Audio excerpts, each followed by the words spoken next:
ये शासन और सत्ता की तरफ आम मुसलमानों को बढ़ने नहीं देते। इनका कहना है शासन हम करेंगे, राशन हम तुमको देंगे। सारी दुनिया शासन सत्ता पर कब्जा कर रही है। आज देखिए फिलिस्तीन में राशन भेजा जा रहा, ज़कात खैरात का पैसा भेजा जा रहा, पानी भेजा जा रहा, ईंधन भेजा जा रहा, मगर हथियार नहीं भेजा जा रहा। शाह क्या कहते हैं, शाह अरब का पूरा दबाव है, चूंकि अरब के शाही ख़ानदान जो आले सऊद हैं वो अमेरिका के ग़ुलाम हैं। ये दुनिया जानती है, मैं नहीं कह रहा हूँ।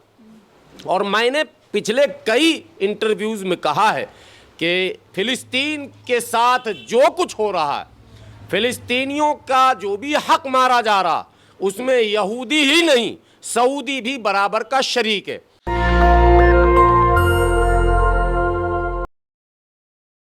नमस्कार, मैं ब्यूटी गिरी और आप देख रहे हैं नेशनल दस्तक। इजराइल और फिलिस्तीन के मामले में अभी तक कोई शांति की पहल नहीं दिख रही है, लेकिन जिस तरीके से तस्वीरें आ रही है, बता दें आंकड़े अभी तक 11,000 से ज़्यादा लोगों की मौतें हो चुकी हैं, जिनमें 4,500 से ज़्यादा बच्चों की संख्या है।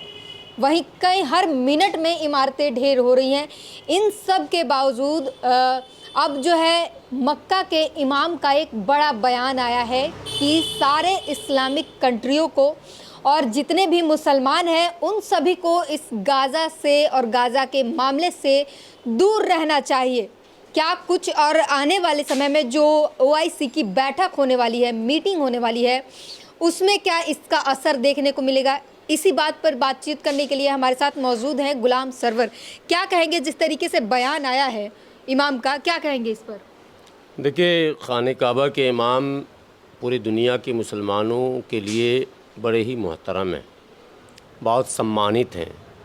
उनके बयान को मुसलमान बहुत ही गंभीरता से लेता है, लेकिन आज के दौर का जो पढ़ा लिखा तबका है, जिसको आप मॉडर्न मुस्लिम कह सकते हैं, मॉडर्न सोच कह सकते हैं, उसे ये पता है कि इमाम काबा बेशक काबा के इमाम हैं और पूरी दुनिया के मुसलमान उनका एहतराम करते हैं, लेकिन वो आले सऊद के ग़ुलाम हैं। वो पूरी दुनिया के इमाम ज़रूर हैं, मगर वो आले सऊद के ग़ुलाम हैं। वो पूरी तरह से आज़ाद नहीं है और ना मुकम्मल उनके पास अख्तियार है कि वो कोई हुक्मनामा जारी कर सकें। वहाँ भी जो हुक्म जारी होगा वो आले सऊद की तरफ से ही होगा। तो शाह सऊद का जो रवैया इस जंग में नहीं बल्कि इससे पहले फ़िलिस्तीन के ताल्लुक़ से जो रहा है, वो दुनिया के कई मुल्कों में रवायती मुस्लिम लीडरों का भी वही रवैया रहा। ये शासन और सत्ता की तरफ आम मुसलमानों को बढ़ने नहीं देते। इनका कहना है शासन हम करेंगे, राशन हम तुमको देंगे। सारी दुनिया शासन सत्ता पर कब्जा कर रही है। आज देखिए फिलिस्तीन में राशन भेजा जा रहा, ज़कात खैरात का पैसा भेजा जा रहा, पानी भेजा जा रहा, ईंधन भेजा जा रहा, मगर हथियार नहीं भेजा जा रहा। सवाल ये पैदा होता है कि अगर गाज़ा का जंग एक फ़साद है तो इज़राइल के ज़रिए जो बमबारी की जा रही है लगातार, वो क्या जिहाद है? यानी यहूदी जिहाद कर रहे हैं और मुसलमान की तरफ से जो लोग लड़ रहे हैं, हमास की तरफ से हिजबुल्लाह, हूती, जो भी, तो वो इसका मतलब फ़साद, क्योंकि फ़साद का जो अपोजिट शब्द है वो फिर जिहाद है। तो या तो फ़साद होगा या जिहाद होगा। तो ये तो खाने काबा के इमाम को दोनों बातें कहनी पड़ेंगी कि अगर हमास फ़साद कर रहा है तो नेतन्याहू की फ़ौज क्या जिहाद कर रही है, और अगर वो भी फसाद कर रही है तो आपको ये दोनों बातें साथ में कहनी चाहिए कि भाई फसाद वो भी कर रहा है और वो भी कर रहा है, और दुनिया को दोनों फसादियों से निमटना, तब तो बात समझ में आएगी। अगर आपने सिर्फ ये कहा कि आप गाज़ा के जंग से दूर हो जाइए, तो जंग से तो आप दूर है ही। कौन मुसलमान है गाज़ा के जंग में भाई? कौन सा मुस्लिम मुल्क कूद गया उसके अंदर? किस मुल्क की सेना पहुंच गई? इमाम काबा का यह बयान बिल्कुल ही गैर जिम्मेदाराना और बिल्कुल लग रहा है कि अकल से कोसों दूर और कहीं भी इसमें सियासी बसीरत नहीं दिख रही है, बल्कि दबाव दिख रहा। शाह क्या कहते हैं, शाह अरब का पूरा दबाव है, चूंकि अरब के शाही ख़ानदान जो आले सऊद हैं वो अमेरिका के ग़ुलाम हैं। ये दुनिया जानती है, मैं नहीं कह रहा हूँ। और मैंने पिछले कई इंटरव्यूज़ में कहा है कि फ़िलिस्तीन के साथ जो कुछ हो रहा है, फ़िलिस्तीनियों का जो भी हक मारा जा रहा, उसमें यहूदी ही नहीं सऊदी भी बराबर का शरीक है।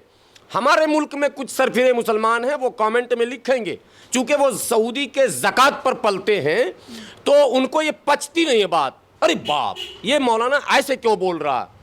तो आपको ज़कात मुबारक हो, आप सऊदी के ज़कात पर पलिए, आप भी राशन खाइए जैसे गज़ा के लोगों को ये राशन दे रहे हैं।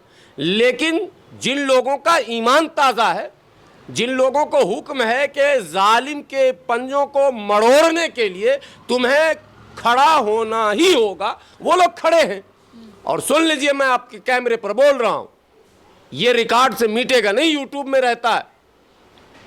देर सवेर जिसको आप आतंकवादी आतंकवादी आतंकवादी कह रहे हो, हिजबुल्लाह, हूती और हमास, अगर सऊदी का शासन सत्ता न बदल दिया तो आप कहना मैं भी अगर हयात से रहा तो देखूंगा वो दिन। ये बादशाह मिटाए जाएंगे, चूंकि इन्होंने इस्लाम को जितना फरोग दिया है उससे ज़्यादा नुकसान भी दिया।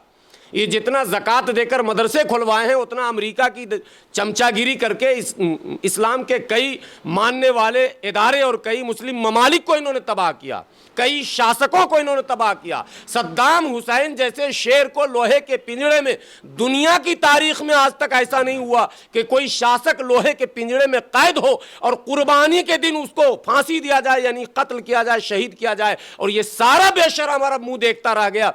अभी इतना बड़ा इंतखाब हुआ मिस्र के अंदर, मोहम्मद मुर्सी चुनकर आए थे। बेशर्मों को पता नहीं, ये अरब के बादशाह को, ये तो पेशरम सुल्तान बुद्ध वाला बाप था, बेटा हो गया, बेटा का पोता हो जाएगा, एक दिन वोट करा के तो देख ले। डेमोक्रेसी जिस दिन आएगा उस दिन इनके चूल्हे हिल जाएंगी। मोहम्मद मुर्सी चुनाव जीतते हैं, अमेरिका इजराइल से मिलकर इसी सऊदी अरब ने अस्सीसी को सत्ता सौंपा और मोहम्मद मुर्सी को कत्ल करवाया। ये लोग गद्दार हैं। जब तक आले सऊद इस सरजमीन पर है, मुसलमान कभी सर उठाकर दुनिया में नहीं जी सकता। इमाम साहब कह रहे हैं, इमाम साहब तो उनके जेर असर हैं, तनख्वाह तो वहीं से मिलता है ना, तनख्वाह तो मैंने अरब का बादशाही देता है ना। और हमारे मुल्क में भी बहुत सारे मौलाना हैं जिनका सारा मामला वहीं से जुड़ा हुआ है। वो मोदी जी के सामने भी झुके रहते हैं कि क्योंकि इन आउट जो होता है चंदा, तो चंदे का धंधा चलता रहे, इसके लिए हम यहाँ भी हम सरकार जुल्म करें, हम नहीं बोलेंगे, ठीक है। वो दुनिया में भी आलमी सतह पर भी वही मसला है। आप कह रहे हैं मुसलमान बिका हुआ है? बिका हुआ नहीं है, मीर जाफर था नहीं हमारे यहाँ, हमारे यहाँ मीर जाफर रहा या नहीं रहा भाई, तो तारीख का एक हिस्सा है ये, इसको हटा नहीं सकते। तो वो मीर जाफर हमेशा रहेंगे, उसी को इस्लामी जुबान में मुनाफिक कहते हैं। ये इस्लाम की आड़ में अय्याशी करने वाला यूएई, जिसने मोदी जी को गिफ्ट में मंदिर की ज़मीन दे दी, मोदी जी से कभी मस्जिद के बारे में सवाल नहीं किया, सैकड़ों मस्जिदों पर बुलडोज़र चल गए, उसकी हिम्मत नहीं, माँ ने दूध नहीं पिलाया उस यूएई के नामर्द बादशाह को कि कभी कहता कि मोदी जी आप तो मेरे दोस्त हैं, आप तो मेरे मित्र हैं, मेरे लोग वहाँ भी रहते हैं, ज़रा उनका भी ख्याल कर लीजिए। नहीं कर सकते। ये वहाँ नचवा रहे हैं, डांस करवा रहे हैं, तो मैंने गल्फ में, और वो एक तो जुब्बा लगा लिया, जुब्बा इस्लाम होता है क्या? गमछा इस्लाम है क्या? ये किसने बता दिया? वो एक तो क्या हो गया अगर लगा लिया तो? नहीं, ये इस्लाम खतरे में आ गया। इस्लाम कभी नहीं खतरे में आएगा, इन लोगों की हुक्मरानी खतरे में आएगी इंशाअल्लाह। इस्लाम खतरे में न था, न है, न रहेगा। ये जो लोग कहते हैं इस्लाम खतरे में, समझिए उनकी गद्दी खतरे में। इसलिए मैं कहता हूं इस्लाम न खतरे में था, न है, न रहेगा, लेकिन इनकी गद्दी जाएगी। आज जाए, कल जाए, 10 साल बाद जाए, 20 साल बाद। नचनिया का अड्डा बना दिया, क्या कहते हैं, दुबई को, और इस्लाम का नाम लेता है। उससे 1000 गुना बेहतर माहौल दिल्ली और मुंबई का है, 1000 गुना बेहतर। जो इन लोगों ने बनाया ड्रामा, वहाँ सारा मूसाद का अड्डा बना हुआ है दुबई के अंदर। पूरा इजराइल वहाँ जो है अपना सारा सेटअप सेंटर खोलकर बैठा हुआ है दुबई के अंदर। ये क्या करेंगे? लेकिन एक बात बता दूं, इन आतंकवादी जिनको आप कह रहे हो, हमास, हूती और हिजबुल्लाह ने ये तो बता दिया सऊदी को भी कि बेटा अगला नंबर तेरा ही है, पहले इजराइल से निमटने दे। और निमट भी लेगा, ये भी मैं बात कह रहा हूं, मैं बेझिझक कह रहा हूं। आप देख लेना, इजराइल को घुटने टेकने पड़ेंगे। और आज की खबर है, अभी की खबर है कि कतर के अंदर CIA प्रमुख और मूसाद प्रमुख, मतलब दुनिया के 2 सबसे बड़े इंटेलिजेंस के प्रमुख, मूसाद और CIA, इससे बड़ा कोई इंटेलिजेंस एजेंसी नहीं है दुनिया में, वो दोनों गए थे कतर में बैठक किए। तो कतर में किसके साथ बैठक किए होंगे, जरा आप समझाइए, अपने आपके दर्शक समझ जाएंगे। कतर में कौन बैठा हुआ? हमास का मुखिया बैठा हुआ, इस्माइल हानिया। तो वहां अगर हमास और CIA के प्रमुख जा रहे हैं तो वो घुटने टेकने जा रहे हैं, ये मैं कह रहा हूं। समझौता होना है और देर सवेर होना ही होना है। और जिस दिन समझौता हो गया तो ये हिजबुल्लाह का टैंक घूमेगा और इतना रौंदेगा अरब की सरजमीन को कि ये सारे शाह जो है ना, अमेरिका भी इनको नहीं बचा पाएगा। सद्दाम हुसैन से तो अमेरिका ने बचा लिया। ये सब रिश्तेदारी इनकी देखो कैसे है। कुवैत का बादशाह, सऊदी का बादशाह रिश्तेदार, यमन का बादशाह, सऊदी का बादशाह रिश्तेदार। अब इनकी बादशाह जब खतरे में होती थी, अमेरिका को बुलाते हैं, बरतानिया को बुलाते हैं, जर्मनी को बुलाते हैं, फ्रांस को बुलाते हैं, इटली को बुलाते हैं, सारे मैंने जिसको अभी आप क्रूसेड कह रहे थे, अभी बयान आया तुर्की के राष्ट्रपति का कि ये क्रूसेड है। कहाँ क्रूसेड है भाई? आप जिसको क्रूसेड किसके खिलाफ था? इस्लाम और ईसाइयत के खिलाफ जो जंग था उसी को तो कहा गया क्रूसेड। सारा ईसाई तो आपका सरपरस्त बना हुआ है। सद्दाम को मिटाने के लिए ईसाई ताकत, यमन को, हूती को कब्जा करना है तो अमेरिका आएगा। यही सब हो रहा ड्रामा इनकी अपनी ताकत कुछ है ही नहीं। जो अभी किंग सलमान है उसकी सुरक्षा भी अमेरिकी सेना कर रही है जी, उसकी सुरक्षा भी अमेरिकी सेना कर रही है। ये जो कुवैत का बादशाह है उसकी सुरक्षा अमेरिकी सेना कर रही। तो ये बादशाह है या गुलाम है, हमें जरा समझाइए। अच्छा, एक सवाल ये है कि इमाम ने जो बयान दिया है, नहीं इमाम साहब पर नहीं बोलिए, भारत से जोड़ा जा रहा है, भारत से जोड़ा जा रहा है कि भारत के मुसलमानों के लिए एक संदेश है क्या कि अपने प्रधानमंत्री की, वो कह रहे हैं कि अपने शासक जो है उनको फॉलो कीजिए, उनकी बातें सुनिए। तो भारत के मुसलमानों के लिए संदेश है क्या कि अपने भारत के मुसलमानों के लिए मेरा संदेश है, हम शासक को नहीं फॉलो करते, हम संविधान को फॉलो करते हैं। अब समझे, भारत संविधान से चलता, किसी व्यक्ति से नहीं चलता। हमारा जो डेमोक्रेटिक सेटअप है वो कॉन्स्टिट्यूशनल सेटअप है। एक एक कदम हम बोल भी रहे हैं, ये संवैधानिक अधिकार है, तब बोल रहे हैं। कोई नेता हमको अधिकार नहीं देगा, नेता तो किसी को पनपने ही नहीं देता, नेता तो अपने आगे किसी को बढ़ने ही नहीं देता। ये भारत का संविधान है जिसने हमें अधिकार दिया है। और संवैधानिक व्यवस्थाओं में रहकर जो संविधान द्वारा प्रदत्त अधिकार हैं उसी सीमा में रहकर अपनी बात हम कह सकते हैं और वो कह रहे हैं। तो शासकों का विरोध नहीं हो रहा। शासक को, हमारे भारतीय लोकतंत्र में जो भी हमारा शासनाध्यक्ष होगा, जो हमारा प्रधानमंत्री होगा, वो गरिमामयी पद है, उसका सम्मान होगा। लेकिन प्रधानमंत्री के आदेश का अक्षरशः पालन देश तब तक नहीं करेगा जब तक कि वो फरमान संवैधानिक नहीं होगा। प्रधानमंत्री जी तो वोट मांग रहे हैं, पूरा राजस्थान वोट दे देगा? बताइए, पहले हमको देगा? प्रधानमंत्री जी की रैली हो रही कि नहीं हो रही है? हो रही है ना भाई। तो पूरा राजस्थान दे दो, पूरा मध्य प्रदेश दे दो, पूरा छत्तीसगढ़ दे दो, पूरा मिजोरम दे दो। नहीं दे रहा है। प्रधानमंत्री जी का को फॉलो नहीं होगा, संविधान को फॉलो किया जाएगा। और संविधान में हमारी मर्जी है कि मैं भाजपा को वोट दूं, कि कांग्रेस को वोट दूं, कि TMC को दूं, कि BJP को, मैंने जिसको मन में आए उसको वोट दूं ना भाई। ये हमें स्वतंत्रता संविधान ने दिया, प्रधानमंत्री जी ने नहीं दिया। प्रधानमंत्री जी तो कह रहे भाइयों बहनों कमल पे मोहर लगाओ, कमल पे बटन दबाओ। तो कहां सब कमल पे बटन दबा रहा?